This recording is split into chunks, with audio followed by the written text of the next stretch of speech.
Hi, I'm Nick Shell, and if you're watching this video, which let's face it, there's a good chance that you are, there's also a good chance you happen to have just watched my performance of the song, Meditation Song, which all you have to do is just look at the description of this video and click the link and you'll be able to see it. If somehow you stumbled upon this video and haven't seen the song that I'm referring to, Meditation Song, anytime I do a video where I release one of my new songs, I always like to go through the lyrics and give you my interpretation of the song. Granted, there's two interpretations. There's mine, the writer, and yours, the listener. And I think it's interesting to combine the two to get a fuller picture of what a song can mean.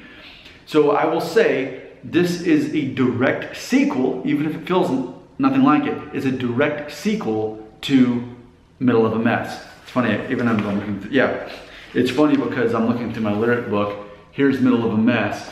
And then the very next, finish on April 15th. Here is Meditation Song is what I'm calling it. What I wanted to do, if you haven't heard me do Middle of a Mess, I feel one of my best songs. Check that out. It's a song about chaos and being in the middle of it. What I wanted to do was write a sequel to that as far as after it's all resolved. Whatever point in the future, it's all resolved. A very calm song. And granted, this is during the middle of COVID-19, so I can't go to the gym, but one of the things I would do every Friday when I was going to the gym when it was still open was I would go to a yoga class, a yoga Pilates class to kind of balance out all my weightlifting. And I thought, what would happen if I wrote a song that's basically the kind of stuff they say during yoga and meditation, and I turned it into a song. So sometimes I just stumble upon some chords and there's a song. And that's what happened with this one. It just really presented itself pretty easily. And most of my songs, I was telling my daughter today as I was practicing it, she's like, Daddy, why don't you have a pick? I said, well, this is a song that I use my fingers. If you see me doing this, I don't need a pick for certain songs. So this is also rare, just the style. I typically don't do songs this mellow. Not necessarily a slow song, but it's just a very mellow song, and that's what I'm going for as far as painting the lyrics to this. So here we go. Clear your mind. Identify all distractions in your life. Push them all away and feel the weight alleviate.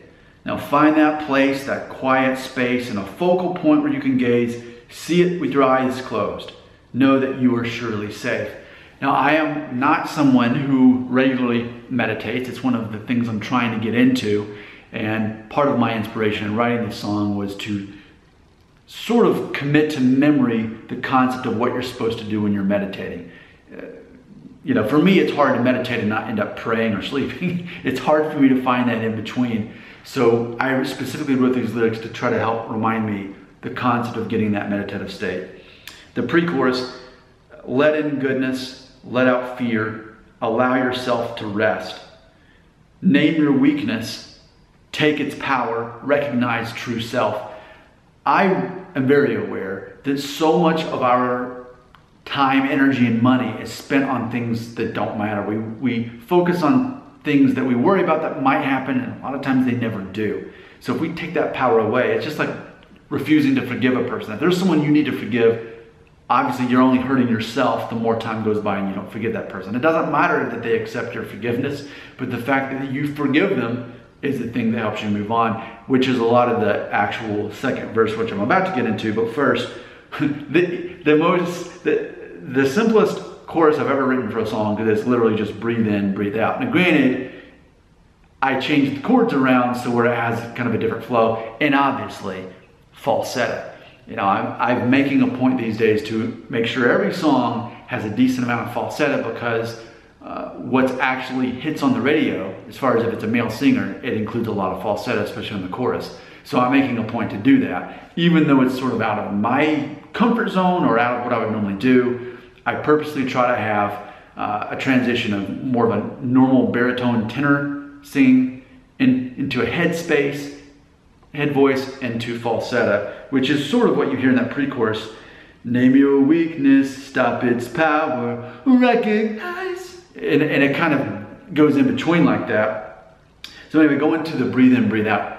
It's the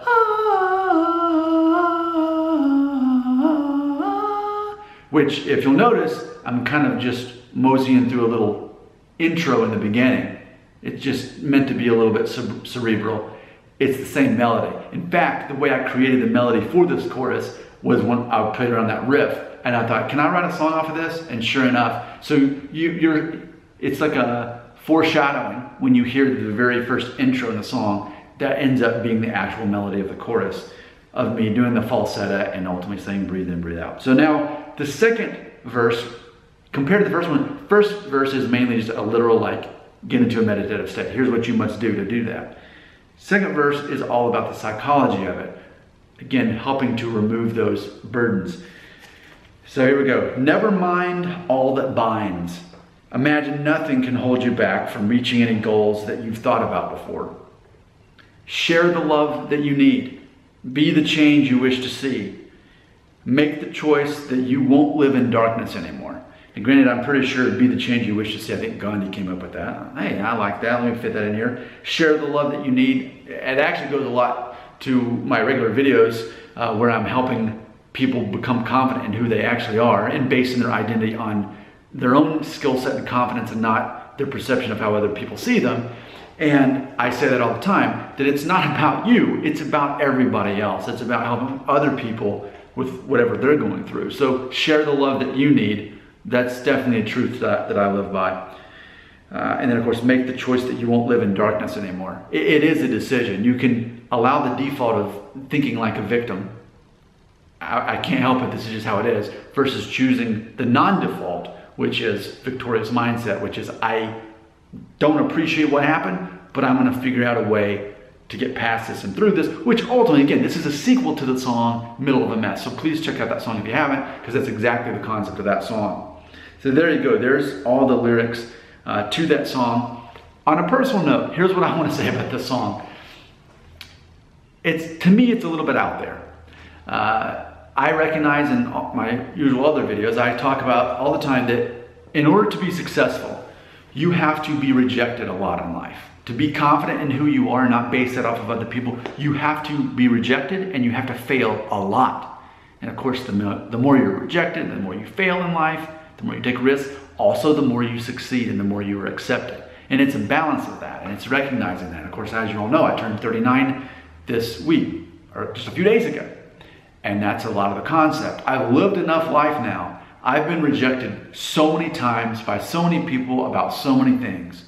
And I've failed at so many things by taking risks. But just as much, I've been accepted and I've found success. So it's a balance. That's what life is. And so ultimately it's a matter of if we're going to get into this meditative state, like the title says, meditation song, ultimately how can we truly get there and begin to have peace in ourselves and be confident in who we are if we have all of these things that are weighing us down. So that's why I wanted to write this song. I get it that this song, to me, at least feels a little bit out there. As far as just the overall sense, it's very cerebral, yet it's very straightforward, and yet there's all this falsetto. Compared to some of my other songs, I think this is a little bit outside the radar of what I would normally do. But again, the whole point of what I was just talking about a minute ago, it's about taking risks.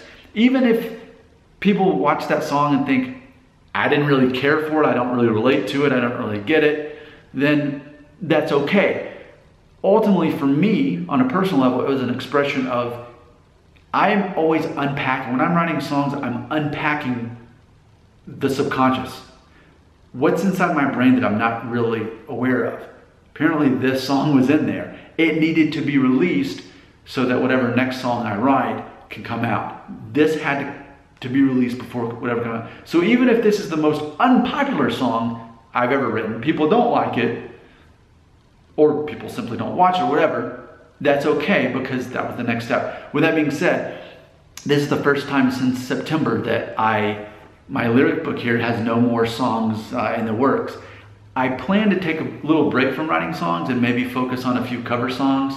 I'm thinking of George Ezra right now, Blame It On Me. Some things like that, just to mix things up a little bit before I get back into songwriting phase there. So there you go. That is the meaning behind the song, is how it relates to me.